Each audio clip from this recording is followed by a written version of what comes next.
पावसाळ्यामध्ये रायगड जिल्हा म्हणजे एक स्वर्गच.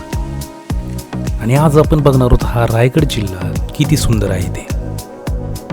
कुंभे आणि देवकुंड धबधब्याबरोबरच गावातील छोटे छोटे धबधबे सुद्धा आपण या व्हिडिओमध्ये बघणार आहोत.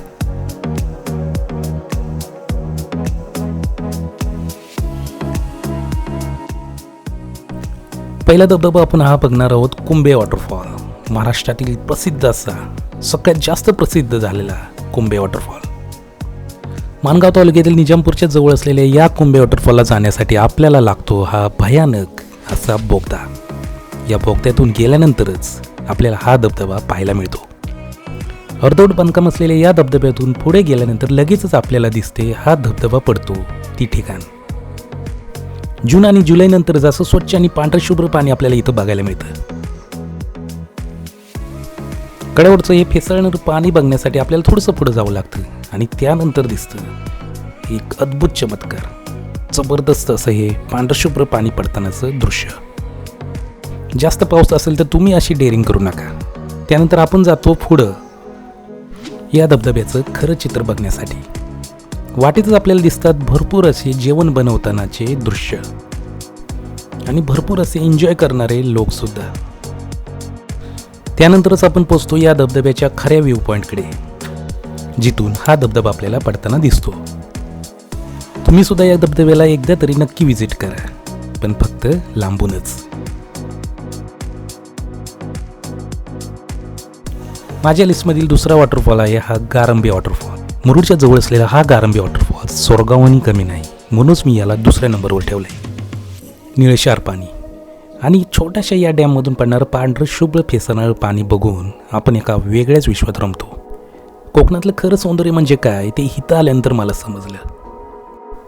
एवढी सुंदर ठिकाणं जवळ असताना का आपण एवढं मैल लांब सुंदर ठिकाणं शोधण्यासाठी जातो. आधी आपल्याकडची हे सुंदर ठिकाणं बघा.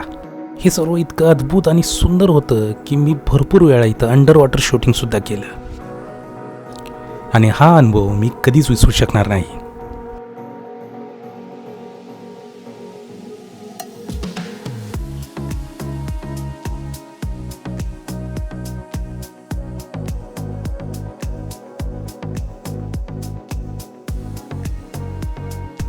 तिसरा वॉटरफॉल आहे आपल्या रोहाच्या जवळचा तळागर वॉटरफॉल.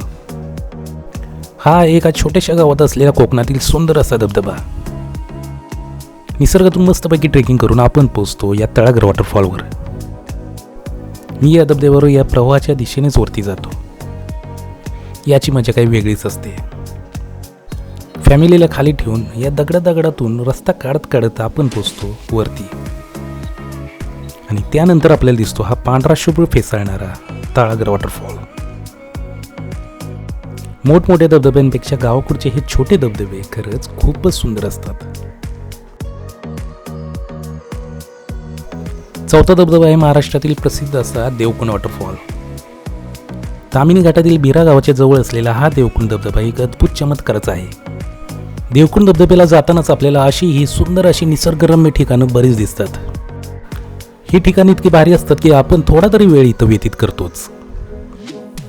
त्यानंतर थोड्याच वेळात आपण पोहोचतो भिरा या गावात आणि भिरा या गावातूनच आपला देवकुंडचा ट्रेक चालू होतो. देवकुंडचा ट्रेक 4 ते 5 किलोमीटरचा आहे.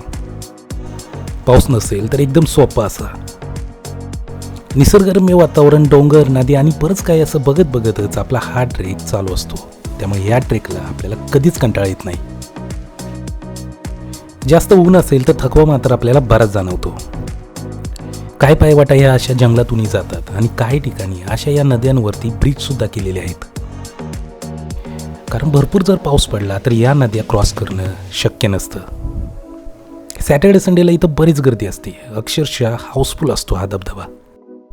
पण या 2 ते 3 तासांच्या प्रवासात आपल्याला बरंच काही बघायला मिळतं.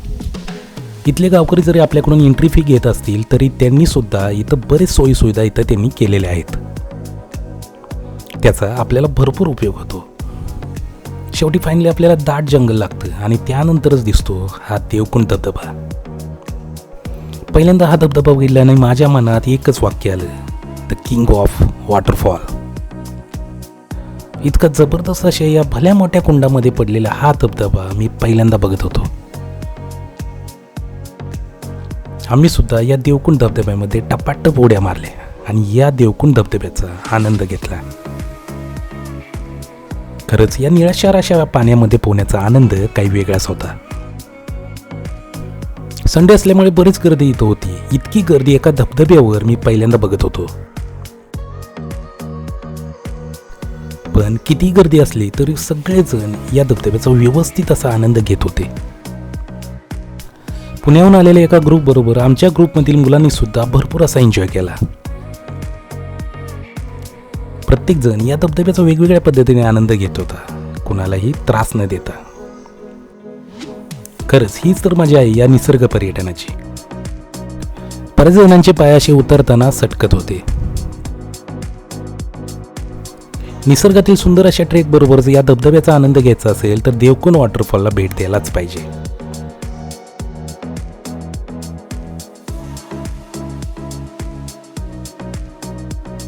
पाचवा हा एक धबधबा नसून धबधब्यांचं गावच आहे, म्हणजेच ताम्हिणी घाट.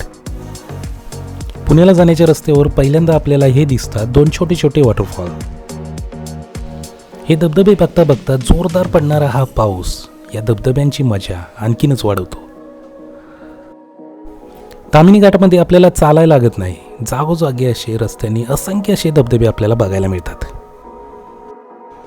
ताम्हिणी घाटामध्ये फक्त एक रोड ट्रिप जरी केली तरी आपल्याला असे भरपूर असे धबधबे बघायला मिळतात. त्यामुळेच ताम्हिणी घाटाचा हा रस्ता खूपच प्रसिद्ध असा आहे. इतकं सुंदर असे हे धबधबे बघून आपण जागोजागी नक्कीच थांबतो. प्रत्येक वर्षी पावसाळ्यात आमचा ताम्हिणी घाटाचा हा प्रवास ठरलेलाच असतो. पुण्यामध्ये लोकांची बरीच गर्दी इथं आपल्याला बघायला मिळते. इथल्या एका प्रत्येक धबधब्याचं काही वेगळं सौंदर्य आहे. त्यामुळेच ताम्हिणी घाटामध्ये कितीही वेळा फिरला तरी कधीच कंटाळा येत नाही. आपण या व्हिडिओमध्ये बघितलं की निसर्गाने या रायगड जिल्ह्याला किती भरभरून असं दिलेलं आहे. रायगड जिल्ह्यातील हे पावसाळी पर्यटन तुम्हाला कसे वाटले ते जरूर कळवा. आणि असे सुंदर सुंदर व्हिडिओ बघण्यासाठी आपल्या चॅनलला नक्कीच सबस्क्राईब करा. धन्यवाद.